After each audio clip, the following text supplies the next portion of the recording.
A stirring end to March brought Ukrainian Shishi a 6th win and highest ever rank.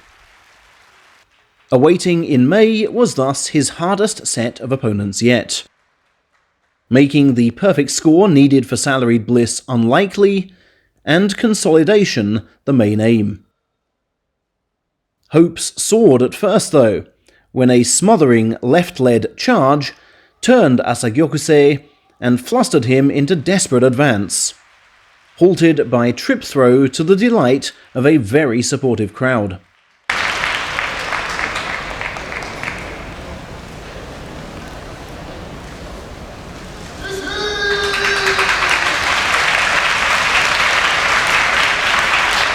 Despite Gyokusei's second-tier experience, however, Shoma is the tougher foe now.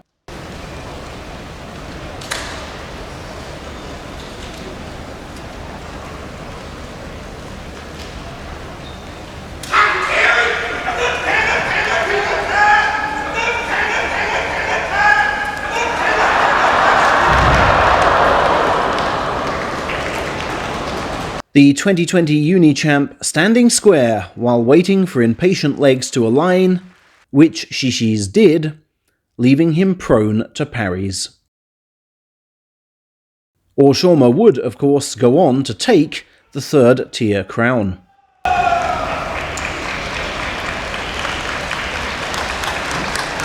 Fukai, before mid-tournament injury, was also buoyant, happy to concede even inside left, so obsessed was he with the grip and angle required.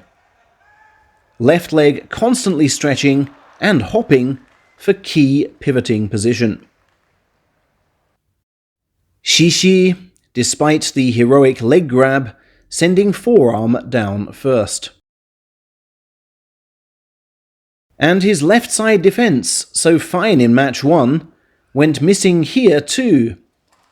Shiden darting aside to leave him in hopeless stance from the off.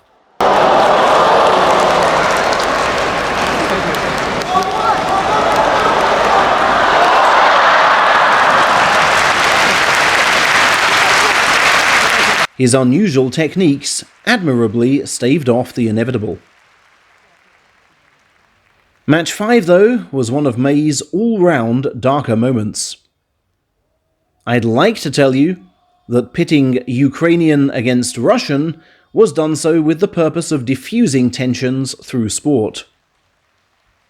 But it seemed clear to all and sundry it was done for spectacle. And many Japanese fans squirmed.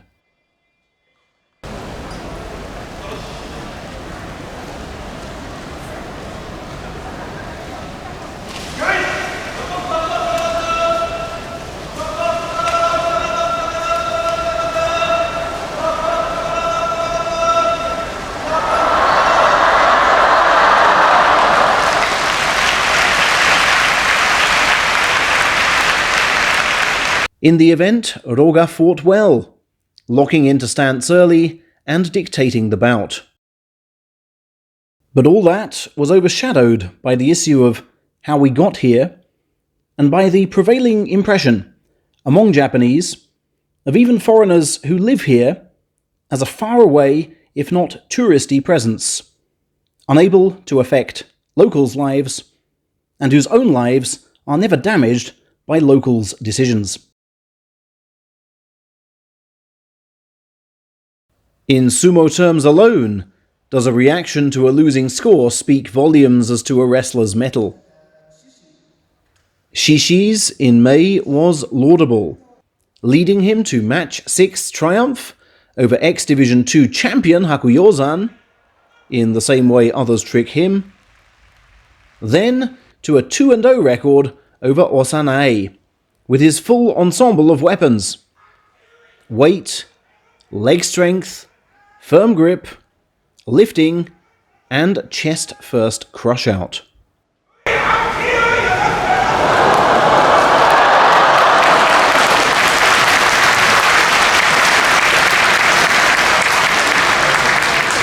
Not the best charge, he said in a rare newspaper interview.